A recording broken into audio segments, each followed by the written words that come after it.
Never split the difference, negotiating as if your life depended on it. Book by Christopher Voss and Tehel Raj. Introduction. Negotiation में specialist एक farmer FBI agent आपको tense और enjoyable adventure पर लेके जाता है जहां आप सीखेंगे कि बेहद क्रिटिकल सिचुएशंस को कैसे कंट्रोल किया जाए। इस बुक समरी से आप जानेंगे कि नेगोशिएशन एक साइकोलॉजिकल प्रोसेस है और इसे हम एक स्किल की तरह आसानी से सीख सकते हैं। जो टूल्स और टेक्निक्स नेगोशिएशन में यूज होते हैं वो बेहद काम के हैं और यहाँ हम आपको बताएंगे कि कैसे और क्यों ये टूल्स और टेक्निक्स काम करते हैं। The new rules. FBI में मैंने 2 डिकेड्स से भी ज्यादा वक्त गुजारा है, जिसमें मेरा 15 सालों का न्यूयॉर्क से लेकर फिलीपींस और मिडिल ईस्ट तक का नेगोशिएटिंग होस्टिंग सिचुएशन का एक्सपीरियंस भी शामिल है। और सच बोलूं तो मैं इस गेम के टॉप पर हुआ करता था। मैं अकेला top class lead international kidnapping negotiator था। फिर मैंने हार्वर्ड जाने की सोची जहां पर मैं क्विक एग्जीक्यूटिव नेगोशिएशन का कोर्स करूं ताकि मैं बिजनेस वर्ल्ड के अप्रोच से भी कुछ लर्न कर सकूं। पिछले 3 डिकेड्स से हार्वर्ड नेगोशिएटिंग थ्योरीज और प्रैक्टिस का सेंटर रहा है। जो टेक्निक्स हम FBI में यूज करते हैं वो हमेशा ही काम करती है, लेकिन मुझे बस इतना ही मालूम है। हमारी टेक्निक्स एक्सपीरियंस लर्निंग का प्रोडक्ट्स होती थी। जो एजेंट्स फील्ड में क्रिएट करते थे, बेहद टेंस और मुश्किल हालातों के बीच नेगोशिएशन करना, एक दूसरे से स्टोरी शेयर करना कि क्या चीज़ फेल हो गई और किस चीज़ से सक्सेस मिली। ये काफ़ी अर्जेंट प्रोसेस होता था। हमारी थ्योरीज काम करनी चाहिए, क्योंकि अगर ऐसा नहीं हुआ तो किसी को अपनी जान से जाना पड़ सकता है। लेकिन मेरा सवाल है कि ये थ्योरीज काम कैसे करती थी, और यही सवाल मुझे हार्वर्ड लेकर आया। सबसे ज्यादा तो मैं ये सोचकर हैरान था कि हमारी टेक्निक्स क्या नॉर्मल लोगों पर भी काम करेगी, जैसे ये ड्रग डीलर्स, टेररिस्ट्स और खतरनाक मुजरिमों पर काम करती है। खैर, इस बात का पता तो मुझे जल्दी ही हार्वर्ड जाकर चल जाएगा, क्योंकि बात ये थी कि नेगोशिएशन को लेकर जो हमारी अप्रोच होती है वो ह्यूमन इंटरेक्शन के हर डोमेन और हर रिलेशनशिप को अनलॉक करती है। इसलिए ये बुक क्या के बदले कैसे नेगोशिएट करे, इस पर ज्यादा फोकस करती है। Be a mirror. सितंबर 30, 1993, 30 सितंबर 1993, ये पतझड़ के मौसम की बात है। सुबह करीब 8:30 पर 7th एवेन्यू और कार्रोल स्ट्रीट इन ब्रुकलिन के चेज मैनहट्टन बैंक का अलार्म बजा। मास्क लगाए 2 रोबर्स बैंक लूटने आए थे। बैंक रोबेरी पर तो बहुत सारी मूवीज बनती है, लेकिन न्यूयॉर्क में लगभग 20 सालों से ऐसा कोई केस नहीं हुआ था। मैंने इस मिशन में सीखा कि एक गुड नेगोशिएटर्स किसी भी तरह की पॉसिबल सरप्राइज के लिए रेडी रहते हैं, लेकिन ग्रेट नेगोशिएटर्स अपनी स्किल्स यूज करने के लिए एक गोल सेट करते हैं ताकि जो भी सरप्राइज है वो खुल जाए। हमारे एक्सपीरियंस से हमने ये सीखा है कि नेगोशिएट करते वक्त मल्टीपल हाइपोथेसिस प्रिपेयर करना बेस्ट तरीका है कि ऑनगोइंग सिचुएशन क्या है और क्रिमिनल्स क्या डिमांड कर सकते हैं। इसलिए जो भी इंफॉर्मेशन उनके सामने होती है वो उसे यूज करके सही हाइपोथेसिस से मैच कर सके। और सबसे ज़रूरी बात है कि किसी भी नेगोशिएशन को जीतने के लिए आपको आर्ग्यूमेंट पर जोर नहीं देना है, बल्कि अपना मेन फोकस सामने वाले पर रखो कि वो क्या चाहता है। इस तरीके से आप उन्हें फील करा सकते हो कि वो सेफ है और उन्हें कोई नुकसान नहीं पहुंचाया जाएगा। आपका मेन गोल सामने वाले और उसकी इमोशनली या दूसरी ज़रूरत पर होना चाहिए। और ये तभी होगा जब आप उनकी बात ध्यान से सुनोगे, उनके इमोशंस समझने की कोशिश करोगे। एक सबसे बड़ी गलती लोग जो करते हैं वो है जल्दबाजी करना। आप जब तक उनकी बात ध्यान से नहीं सुनोगे उन्हें फील नहीं होगा कि आपको उनसे सिंपैथी है, क्योंकि ऐसा ना करने का मतलब होगा उनके ट्रस्ट और पूरे प्रोसेस को ही डिस्ट्रॉय करना। कई रिसर्चर्स ने ये चीज़ डिस्कवर की है कि आप प्रोसेस को जितना टाइम देंगे उतना ही सामने वाला शांत होता जाएगा। और टेक्निक के साथ आपकी आवाज़ मोस्ट पावरफुल टूल है जो आप यूज़ कर सकते हैं। हमारी आवाज़ एक की है वर्बल कम्युनिकेशन के लिए, जिससे आप सामने वाले को इमोशनली ट्रिगर कर सकते हो, जैसे कोई इमोशन स्विच होता है। जितना हो सके अपनी आवाज़ को पॉजिटिव और प्लेफुल बनाए रखें। इससे आप भी रिलैक्स फील करेंगे और सामने वाला भी। जब तक आपकी वॉइस टोन सॉफ्ट रहेगी आप डायरेक्ट और पॉइंट टू पॉइंट बात कर सकते हैं। एक और टेक्निक जो हमने सीखी थी वो है मिररिंग यानी आइसोप्रैक्सिज्म, और ये इमिटेशन के लिए बहुत ज़रूरी है। ये एक तरह का न्यूरोबिहेवियर है जिसमें दो लोग जो नेगोशिएटिंग कर रहे हैं वो एक दूसरे को कॉपी करते हैं और कंफर्ट फील कराते हैं। एफबीआई में हम मिररिंग तब करते हैं जब हम अपने काउंटरपार्ट के बोले गए मोस्ट क्रिटिकल 1 से 3 वर्ड्स रिपीट करते हैं। रिपीटिंग से मिररिंग एस्पेक्ट को हम ट्रिगर करते हैं, उन्हें जताने के लिए कि हम सेम उनकी तरह है। इस तरह बिना कोई हार्म पहुंचाए हम अपने मिशन में सक्सेस हो जाते हैं और क्रिमिनल्स अरेस्ट हो जाता है।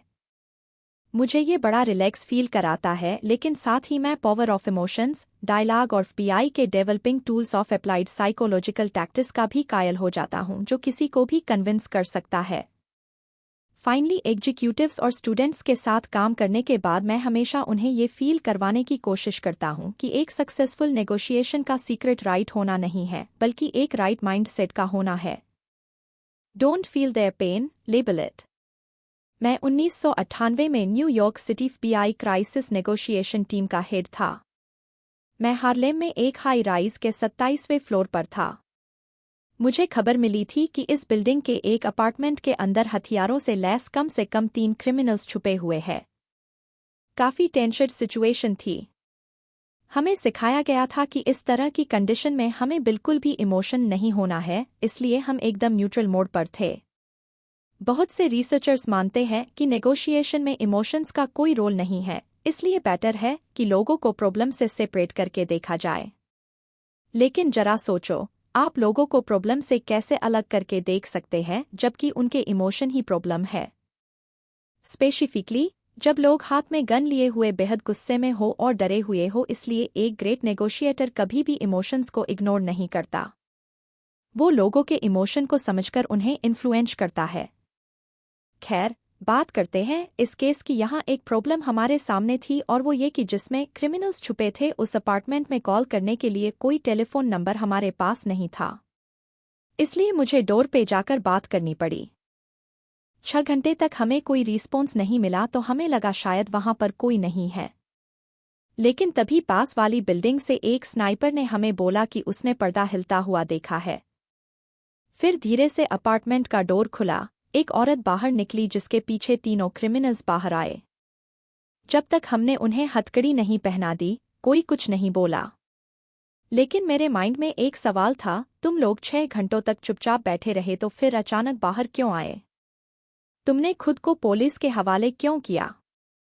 मेरे इस सवाल का तीनों ने सेम जवाब दिया कि हम मरना नहीं चाहते थे, लेकिन आपने हमें शांत कर दिया था। दरअसल जब हमें उन लोगों की तरफ से कोई जवाब नहीं मिला तो दरवाजे पे जाके उन्हें बोला, ऐसा लगता है तुम बाहर नहीं आना चाहते। शायद तुम्हें लगता है कि डोर ओपन होते ही हम तुम पर गोलियों की बौछार कर देंगे और शायद तुम लोग जेल भी नहीं जाना चाहते हो। एक्चुअल में ये एक टैक्टिकल एम्पैथी थी जिसमें हम उनकी फीलिंग्स और माइंड सेट समझने की कोशिश करते हैं, उनकी खामोशी को सुनने की कोशिश करते हैं। फिर हम रियलाइज कर लेते हैं कि अब सिचुएशन का आउटकम क्या होने वाला है। ये एक तरीका है जिसमें किसी के इमोशंस को हम वैलिडेट करने के लिए लाउडली एक्नॉलेज करते हैं और नेगोशिएशन की लैंग्वेज में इसे लेबलिंग बोलते हैं। ये काफ़ी हेल्प करता है, खासकर तब जब सामने वाला बेहद गुस्से में हो या डरा हुआ हो। इसमें कई सारे स्टेप्स होते हैं। फर्स्ट है दूसरों के इमोशंस को डिटेक्ट करना, फिर आप उसे लाउडली लेबल करते हो और लास्ट में साइलेंस। लेबल फेंको और चुपचाप वेट करो ताकि आप उनकी बात सुन सको। लेबल अपना काम खुद कर लेगा। बेवेयर, यस मास्टर, नो। चलो एक सिनेरियो इमेजिन करते हैं जो हम सबने एक्सपीरियंस किया है। आप घर में हो कि तभी आपका फ़ोन बजता है और आप देखते हो कि टेलीमार्केटर का फ़ोन है। वो आपको कोई वाटर फिल्टर, मैगजीन सब्सक्रिप्शन या ऐसी ही कोई चीज़ का ऑफर दे रहा है। पहले वो आपसे आपका नाम पूछेगा, फिर कुछ ऐसी ही गोल गोल बातें करेगा। वो अपनी पिच डालेगा। वो आपके कैसे भी करके फंसाने की कोशिश करेगा। वो आपकी एक भी बात नहीं सुनेगा। आपको लग रहा होगा कि आप उसके शिकार हो, लेकिन सच यही है कि उसने आपको फंसा लिया है। अब हम इस सेल्समैन की सेलिंग टेक्निक पर गौर करते हैं। ये हमसे किसी भी कीमत पर हाँ बुलवा लेते हैं, जैसे कि हम ना बोल नहीं सकते हैं। और बहुत से लोग वाकई में मना नहीं कर पाते, क्योंकि नो हमारे लिए एक नेगेटिव वर्ड है, रिजेक्शन का वर्ड। लेकिन नेगोशिएशन में हाँ बोलकर आप बुरे बनते हैं, सामने वाले को इससे और ज्यादा गुस्सा आता है। एक अच्छे नेगोशिएटर के लिए ना बोलना प्योर गोल्ड है। ये नेगेटिव तो है, लेकिन आपके और सामने वाले दोनों को समझ आता है आप एक दूसरे से क्या चाहते हैं। नो बोलकर हम नेगोशिएशन की शुरुआत करते हैं। ये उसका एंड नहीं है। हम ना बोलने से डरते हैं, लेकिन ये एक तरह का प्रोटेक्शन है। इसका मतलब है कि मैंने सारे ऑप्शन कंसीडर कर लिए हैं, लेकिन मैं सबको मना कर रहा हूं। और इसके अलावा लोगों को लगता है कि वो कंट्रोल में है। जब हम लोगों को अपने ऑफर या आइडिया के लिए ना बोलने की फ्रीडम देते हैं, तो उन्हें एक सेंस ऑफ सिक्योरिटी या पीस की फीलिंग आती है। नो हाँ का अपोजिट है, लेकिन हम इसे अवॉइड नहीं कर सकते।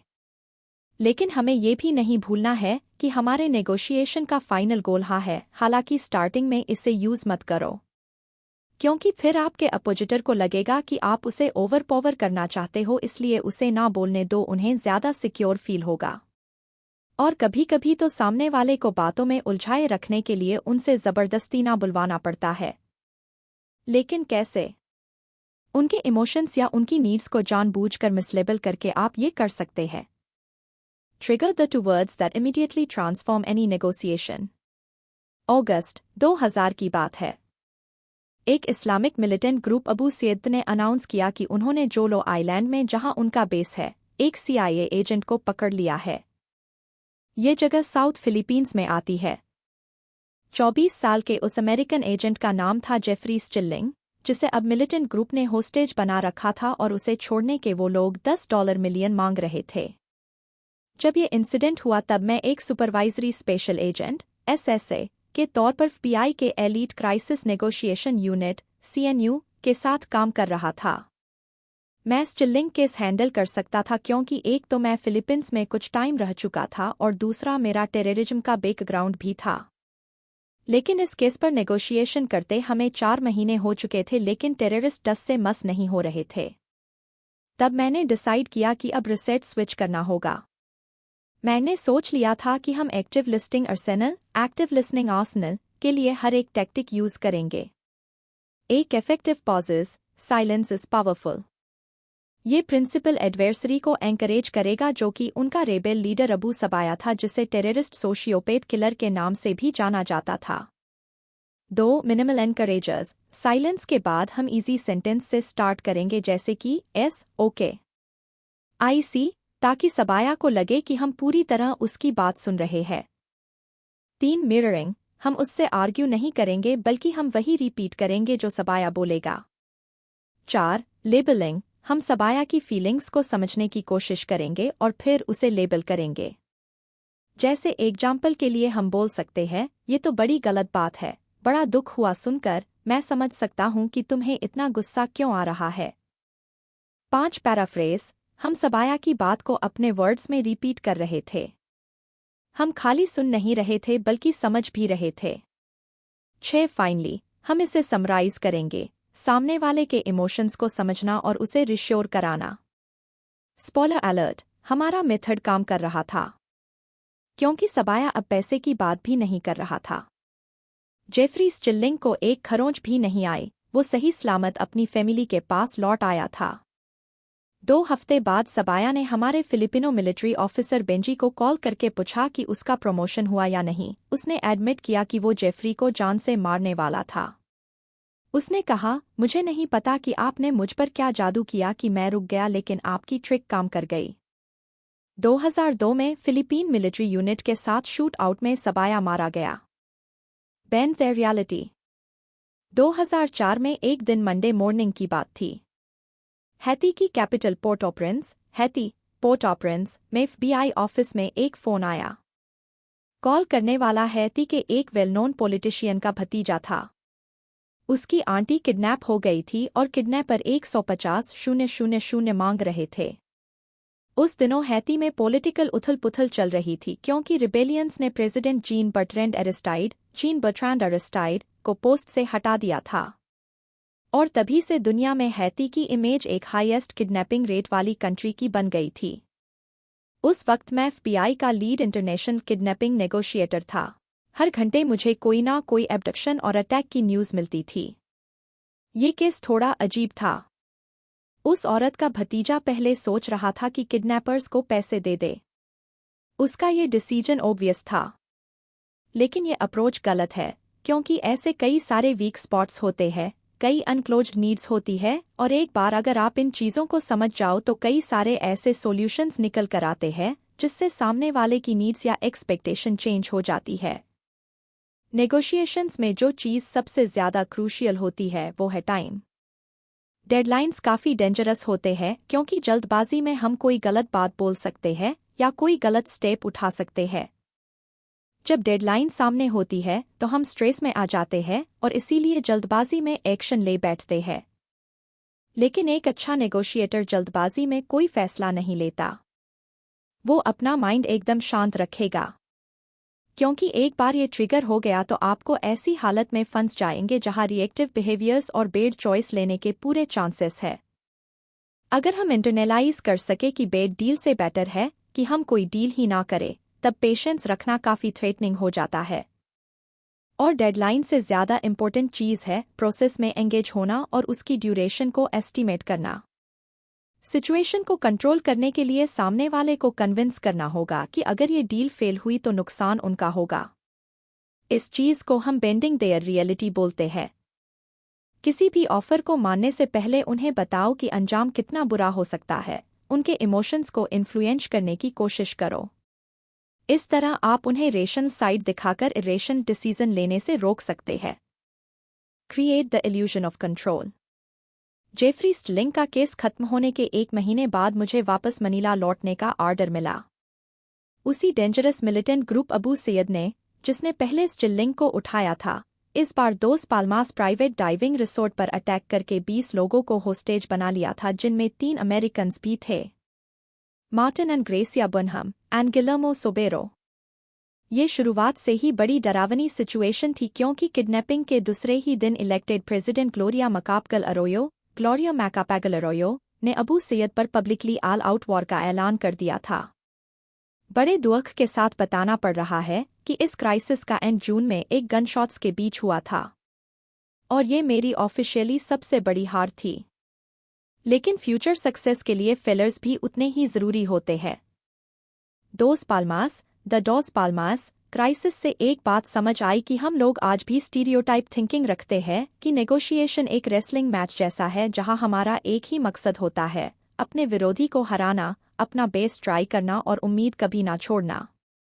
लेकिन इस मिशन में सबसे इम्पोर्टेंट चीज़ हमने सीखी कि एक सक्सेसफुल नेगोशिएशन वही है जिसमें सामने वाला खुद हमारी हेल्प करे और सोल्यूशन भी खुद ऑफर करे।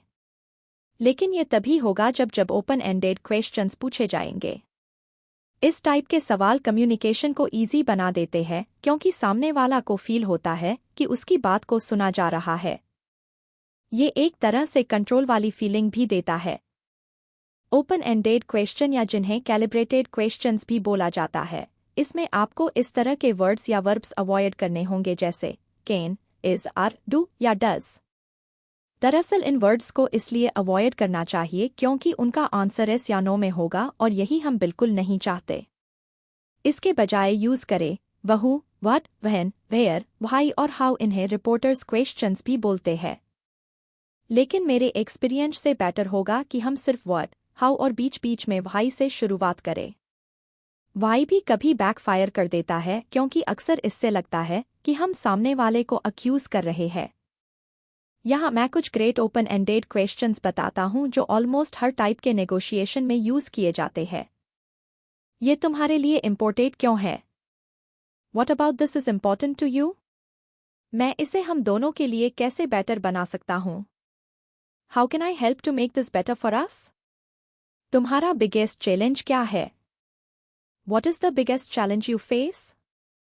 जब आप ये क्वेश्चंस पूछेंगे तो सामने वाला खुद ही सॉल्यूशन देगा, यानी आपका सॉल्यूशन। साथ ही कन्वर्सेशन के बीच में इंपॉर्टेंट इन्फॉर्मेशन भी रिवील करूंगा। Guarantee execution. Louisiana, Saint Martin Parish एक डेंजरस प्रिजन ब्लॉकेड में कुछ 8 प्रिजनर्स ने अपने हाथों से चाकू बनाए और वार्डन और स्टाफ को होस्टेज बना लिया। बड़ी डेंजरस सिचुएशन थी। वैसे प्रिजन स्टाफ को हर्ट नहीं करना चाहते थे, वो बस चाहते थे कि सिचुएशन ओवर हो जाए। प्रॉब्लम ये थी कि प्रिजन सब डर रहे थे कि जैसे ही ये ड्रामा खत्म होगा उन्हें बड़ी मार पड़ेगी। एक नेगोशिएटर के लिए इम्पोर्टेंट है कि वो सिर्फ एग्रीमेंट ना करे बल्कि ये श्योर कर ले कि एग्रीमेंट को इम्प्लीमेंट किया जाए। किसी भी एग्रीमेंट की सक्सेस तब है जब होस्टेज आपसे कहे थैंक यू। और नेगोशिएशन को बनाए रखने के लिए अगर कैलिब्रेटेड हाउ क्वेश्चंस को करेक्टली यूज किया जाए तो ये नो कहने का एक जेंटल तरीका है और ये सामने वाले को गाइड करता है कि वो कोई बेटर सॉल्यूशन निकाले, यानी वो सॉल्यूशन जो आप चाहते हैं। एक नेगोशिएटर के तौर पे आपको कई सारे क्रिमिनल्स से बात करनी पड़ती है जो सफ़ेद झूठ बोलते हैं और आपको अपने एग्रीमेंट से डराने की कोशिश करते हैं। लेकिन ऐसे हार्डकोर क्रिमिनल्स के झूठ और गुस्से को हैंडल करने के लिए आपको verbal, paraverbal, how it is said और नॉन वर्बल कम्युनिकेशन स्किल आनी चाहिए जो नेगोशिएशन में काम आती है। 2 फेमस स्टडीज के हिसाब से कि हम किसी को क्यों लाइक या डिसलाइक करते हैं। साइकोलॉजी के एक प्रोफेसर अल्बर मेहराबियान ने 7-38-55 रूल क्रिएट किया है, जिसके हिसाब से कोई भी मैसेज 7% ही वर्ड्स पर, बाकी 38% tone of voice, 55% body language और बोलने वाले के फेस पर बेस्ड होता है। तो आप ये रूल कैसे यूज करेंगे? पहले वॉइस टोन और बॉडी लैंग्वेज पर अटेंशन दो। ये देखो कि सामने वाला जो बोल रहा है उसके साथ कॉम्पेटिएबल है कि नहीं। वो कैसे प्रोनाउंस का यूज करते हैं, मैं, मुझे और मेरा वर्ड्स का ज्यादा यूज करना शो करता है कि वो ज्यादा इंपॉर्टेंट नहीं है। The more usage of I, me, and my indicates how they are not of great importance. हालांकि अगर वो कभी भी फर्स्ट पर्सन प्रोनाउन यूज नहीं करते तो वो ज्यादा इंपॉर्टेंट है। ये सब एक गेम जैसा है। उन वर्ड्स के पीछे का मीनिंग हमें पता करना होता है ताकि हम मनमुताबिक एग्रीमेंट कर सके और प्लान सक्सेसफुल हो। Bargain hard. कुछ साल पहले मैंने एक रेड टोयोटा 4 रनर देखी थी और देखते ही वो मेरे दिल पे छा गई। मैंने वाशिंगटन डीसी मेट्रोपॉलिटन के सारे डीलर्स छान मारे। लग रहा था सबको यही गाड़ी चाहिए। फ्राइडे को दोपहर के टाइम डील फाइनल करने में एक सेल्समैन से मिला जिसका नाम था स्टैन। मैंने उसे बताया कि मुझे वो गाड़ी कितनी पसंद आई है। $36,000 उसने प्राइस बताया। मैंने सर हिलाया और बोला मेरे पास सिर्फ $30,000 है। मैं अभी पे कर सकता हूँ, सब कैश में। लेकिन सॉरी, इससे ज्यादा मैं एक पैसा नहीं दूंगा। थोड़ी देर तक हमारी नेगोशिएशन चलती रही और फाइनली मैंने $30,000 में वो गाड़ी ले ली। मैं जीत गया था। ये टाइम था नेगोशिएशन में बार्गेनिंग का और ये बड़ा इंपॉर्टेंट पार्ट होता है जो एंजाइटी और अनफोकस्ड एग्रेशन पैदा करता है। बार्गेनिंग में आपकी नेगोशिएशन स्टाइल एक क्रूशियल वेरिएबल होती है और एक वेल ट्रेन्ड नेगोशिएटर के तौर पर आप इन्फॉर्मेशन ढूंढ रहे होते हो। इसलिए आप चाहोगे कि सामने वाला पहले अपना प्राइस सेट करे ताकि आप उस हिसाब से अपना प्राइस बोल सके। एक ग्रेट नेगोशिएटर को पता होता है कि वो कहाँ हिट करे कि सामने वाला कमजोर पड़ जाए और हार मान ले। लेकिन कैसे? ये आप कर सकते हैं हाउ क्वेश्चन से नो बोलकर या फिर what are we trying to accomplish here से। दूसरी चीज जो आप कर सकते हैं वो ये कि कॉन्वर्सेशन को अनडायरेक्टली मनी इश्यू तक ले जाए जो कि फाइनल प्राइस सूटेबल बना दे। नेगोशिएशन से पहले आपको बाउंड्रीज सेट करनी होगी और पंच हैंडल करना सीखना होगा और ये भी सीखना होगा कि बिना एग्रेसिव हुए पंच बैक कैसे करे। एक्चुअल में प्रॉब्लम तो सिचुएशन में है ना कि सामने वाले में। Find the black swan. 1981 17 जून वाले दिन सुबह के ठीक 11:30 बजे 37 साल के विलियम ग्रिफिन अपने सेकंड फ्लोर के बेडरूम से निकलकर फर्स्ट फ्लोर के लिविंग रूम में गया। वो रुका, फिर बगैर कुछ बोले सीधा अपनी मदर, स्टेपफादर और एक हैंडीमैन को गोली मार दी। उसकी मदर और हैंडीमैन तो मौके पर ही मर गए लेकिन उसके स्टेपफादर बुरी तरह घायल हो गए थे। ग्रिफिन घर के बाहर गया। उसने एक वर्कमैन और रास्ते में खड़े 2 और लोगों पर भी गोली चलाई और फिर भागकर एक bank the security trust company में घुस गया। बैंक के अंदर अफरातफरी मच गई। डर के मारे लोग इधर से उधर भाग रहे थे। उसने बैंक के 9 स्टाफ मेंबर्स को गन दिखाकर होस्टेज बना लिया और बाकियों को जाने के लिए बोला। इस क्राइसिस ने मुझे ब्लैक स्वान की इंपॉर्टेंस रियलाइज करा दी थी, एक सीक्रेटिव और चौंकाने वाली इन्फॉर्मेशन जिसने गेम ही पलट दिया था। ठीक 3 बजे ग्रिफिन ने एक होस्टेज को ऑर्डर दिया कि वो बैंक के ग्लास डोर तक जाए। वो 29 साल की औरत थी, सिंगल पेरेंट और एक छोटे लड़के की माँ। ग्रिफिन को ना तो कुछ सुनाई दे रहा था और ना ही उसे कोई केयर थी। उसने गोली चलाई जो उस औरत की बॉडी को आधे हिस्से में चीरती हुई निकल गई। बाहर खड़ी पुलिस शॉक्ड रह गई कि तभी ग्रिफिन बैंक की विंडो तक आया।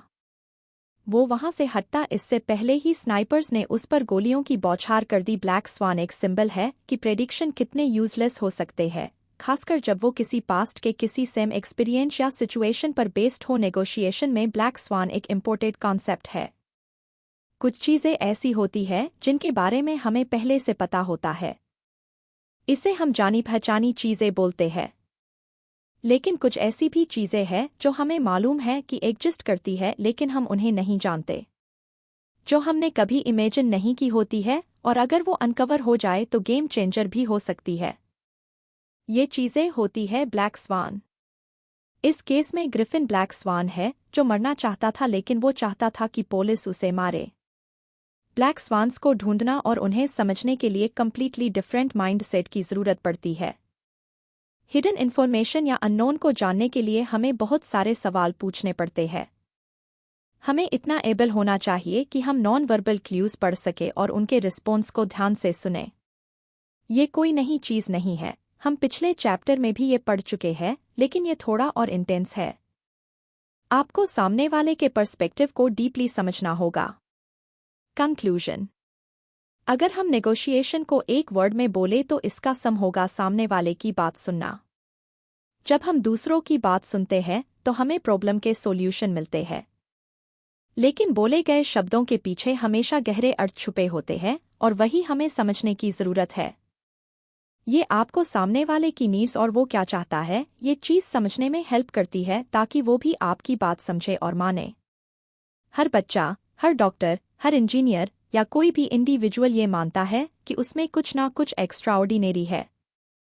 लाइफ में कोई पीछे नहीं रहना चाहता, उसे क्या करना है और क्या नहीं ये वो खुद डिसाइड करना चाहता है। सब एक फ्री लाइफ जीना चाहते हैं, इसलिए दूसरों की सुनो ताकि वो भी बदले में आपकी सुने।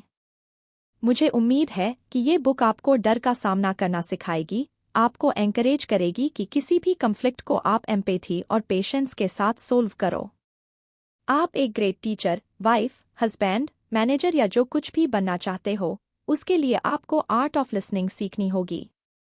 नेगोशिएशन के दौरान आपका मकसद दूसरे को ह्यूमिलेट करना या खुद को स्ट्रॉन्ग प्रूव करना नहीं है, बल्कि वैल्यू और उस पीरियड को अनकवर करना है।